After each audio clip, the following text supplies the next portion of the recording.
Welcome to the Next Generation Rockstars podcast. If you are trying to figure out how do you recruit and retain this next generation of rockstar talent, well, you are in the right place. Hi, and welcome to this week's episode of the Next Generation Rockstars podcast. I am your host, Amanda Hammett, and I am thrilled to have you today. Today's episode is really special. One, because I am sharing this episode. It is a joint interview between myself and my husband, Gene Hammett, who is the host of the popular business podcast, Leaders in the Trenches. And together, we had the opportunity to sit down in person and interview Fran Katsoudas, who is the Chief People Officer at Cisco Systems. Now, one of the most interesting things that came out of this interview, and trust me, there were multiple, but just the focus on developing leaders and the way in which Cisco is doing it. And trust me, they are doing some really innovative and different ways. There were a few stories that Fran shared during this interview that both Gene and I were really taken aback and just awed at how they're approaching developing their leaders.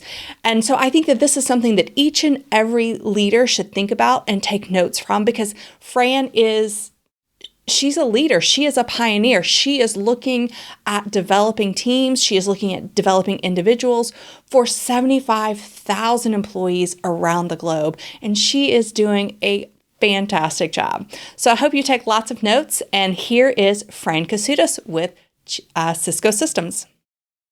Hi, this is Gene with Leaders in the Trenches, and also we have Amanda. Hi, this is Amanda Hammett, and this is with the Next Generation Rockstars. And if you don't know, Amanda's my wife, so she's been on the podcast before in episode 100, but we have a very special guest today. We have Fran Katsoudas with Cisco. I will let her introduce herself because the title is not that hard. It's the Chief People Officer, which is much easier to say than Chief Human Resources Officer. Fran, tell us a little bit about you and who you serve. Yeah, thank you so much. So my title changed about 4 years ago, and I think that's part of the shift to really focusing on people and experience. And so I think the people that I serve are all of our employees at Cisco, and I take that incredibly seriously. I think it's one of the most amazing jobs. And in my role, I'm helping to hopefully create amazing careers for 75,000 employees. I think it's a much better title. I do too. I think that it really reflects the culture that you guys have built at Cisco.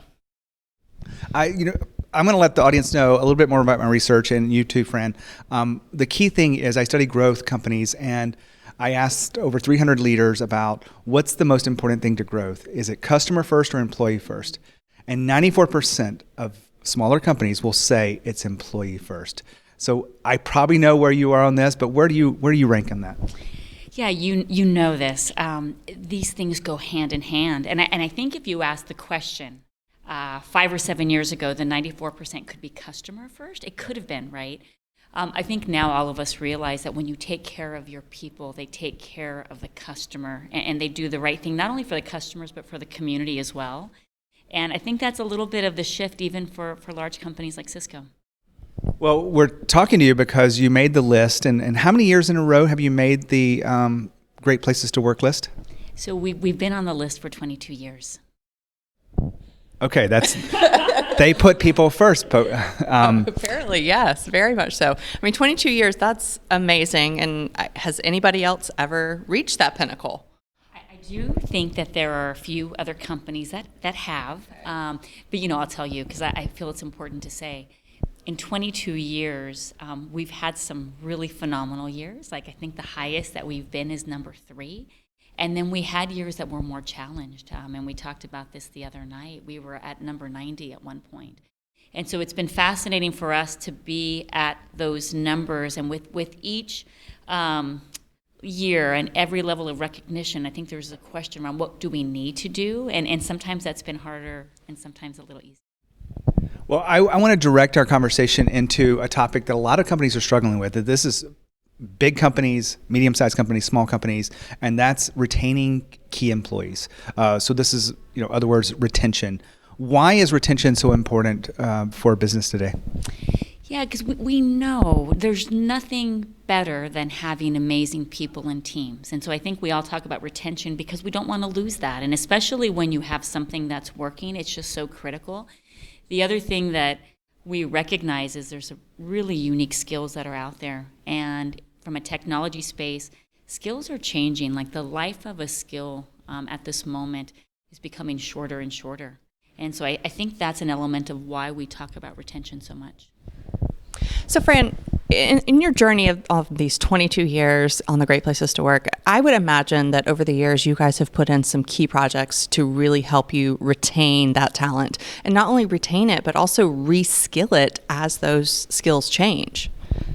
Yeah, it's interesting because I hesitate a little bit when I think about retention, because there's something about that if you're not careful, you can be on your heels a bit. And so rather than putting in retention programs, what I want to put in are amazing programs that allow people to be at their best.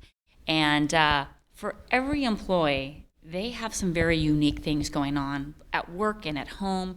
And there's different paths that we have. And so I feel like our job is to architect these potential paths for people.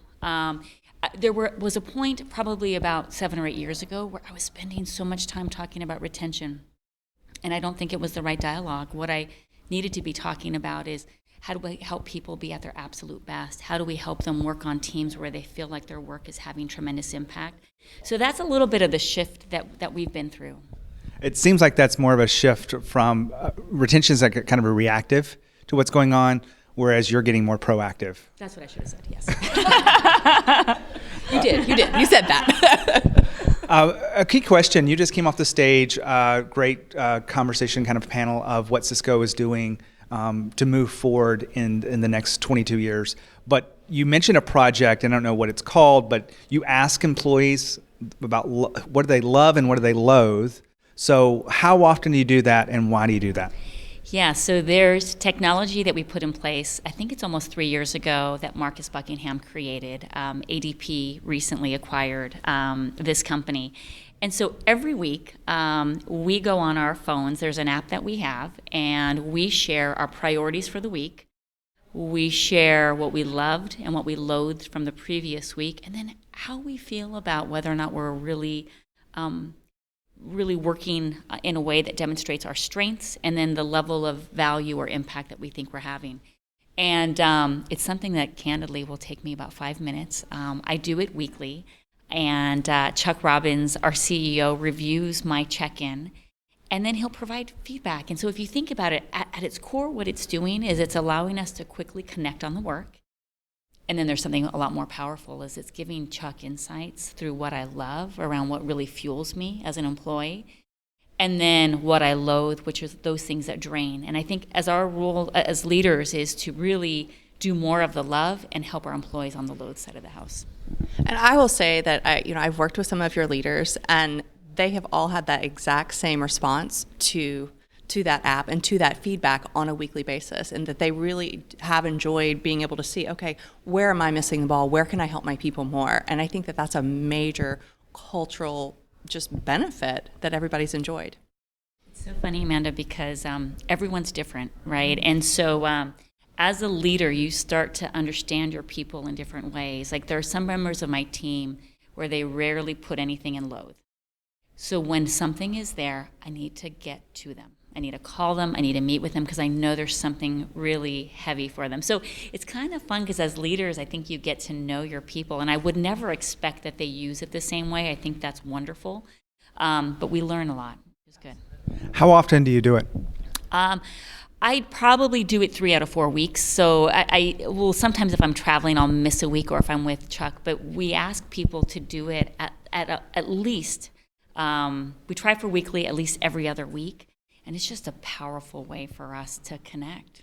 I want to be clear about this, because Fran, you talked about you filling out this and you report to the CEO. That's right. But how many thousand people are actually doing this program? Yeah, so we've rolled it out to all employees around the globe. Now, I'll tell you the number I really, really care about. When we first rolled it out, we were seeing employees enter their information, and we could see that in some cases a manager wouldn't read it. And that's pretty heartbreaking. Like, think about it. You go through this exercise of putting in your priorities you love and loathe, and you're probably like sitting there going, what are they going to say? Like, what are they going to say to that? And we worked with our leaders, and now that rate is 92%. So 92% of the check-ins are read. And we know that for the 8%, sometimes they're read after the week. But that's really important. I call that the attention rate. And it's a question around our leaders paying attention to our people. Absolutely. And that's one of the biggest things in my work that I see with next generation talent is that they want to have their voices heard. And this is a wonderful, beautiful, almost immediate way to do that. I'm going to switch the conversation a little bit. Back to my research, I study fast-growing companies, and one of the core factors of that has been transparency. Mm-hmm. And the word I actually use, because a lot of these fast-growing companies are adamant about it, is they use radical transparencies. And that's what you guys said on stage. So what is radical transparency in terms of leadership? I think it's sharing what's not working. I think it's sharing those places where you perhaps did something wrong. I think it's just driving an honest discussion. Sometimes I think it's actually more about the listening part for us from a senior leadership perspective. In January of this year, and it was important to us, we wanted to kick off the year again with a signal of what was important to us. We actually shared with all of our employees at a company meeting, we do them monthly, all of the employee relations cases that we've had for the first half of our fiscal year. And we shared with them, cases around bullying and harassment, cases where perhaps someone felt like they were not being heard. And then we shared with our employees what we had done as a result of those cases. And the response to that, I think, will drive more transparency from our employees in sharing their own stories. And it's funny, I've had situations where I'll get out of the elevator and an employee will say, hey, that story, that was real. Like, I've had that happen to me. And so that's a little bit of what we're really pushing towards, because I think when we have that, we'll be better as a company in every way. Follow-up question to that is, a lot of people are interested in transparency and some people are committed. What would you say to those people that are just merely interested? Well, I get it. I get it. Because it's hard. It's really hard. And we were just on stage with Mark Chandler, who is our general counsel at Cisco.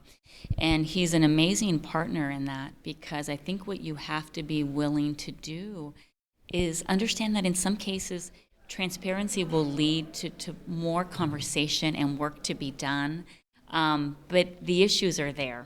And so I would say that the faster that you can address the issues, the more that you're going to be able to move on. And so I think we have to move to committed in this regard. So I'd like to switch gears a little bit. Something that came up during that panel was brought up by Amy Chang, but it's something that I've actually seen also and heard from the leadership that I've worked with is the caring, the culture of caring that you have cultivated. But Amy specifically said it comes from you directly and your team, and it trickles down. And I love that. And so I'd like to know a little bit more about what benefit do you feel that that's given not only to you and your team, but also overall to your 75,000 employees? Well, she was very kind. I mean, it really does start with our CEO, Chuck Robbins. I think he's someone that in every engagement you see his passion and caring. And it comes from our employees. And I'm a big believer in this magic of when things happen at the top and then throughout the organization. A lot of times I refer to it as the sandwich. When we were doing work in August, identifying our principles as a company, we went around to all of our employees around the globe, or to focus groups, and what came out is they feel that we're a caring company. And so one of our principles is all around how we give of ourselves. I think, my team sets a tone, which I absolutely love, and that's something I'm incredibly proud of, and I think they do an amazing job. What we work really hard at is how do we connect the business strategy to everything related to culture and people and organization, and at the same time be there for one another. How do you transform leaders to really think about an increased caring? I think leaders need to see it in action. It's really hard. I mean, I think we've all been in situations where perhaps you see someone saying something on the stage and you think, I don't think that's really how it is, right? And there's nothing worse than that. And sometimes I feel really fortunate. I started at Cisco in the contact center. I came in early in career, and I answered phones. I remember talking to like 80 customers a day about their technical issues.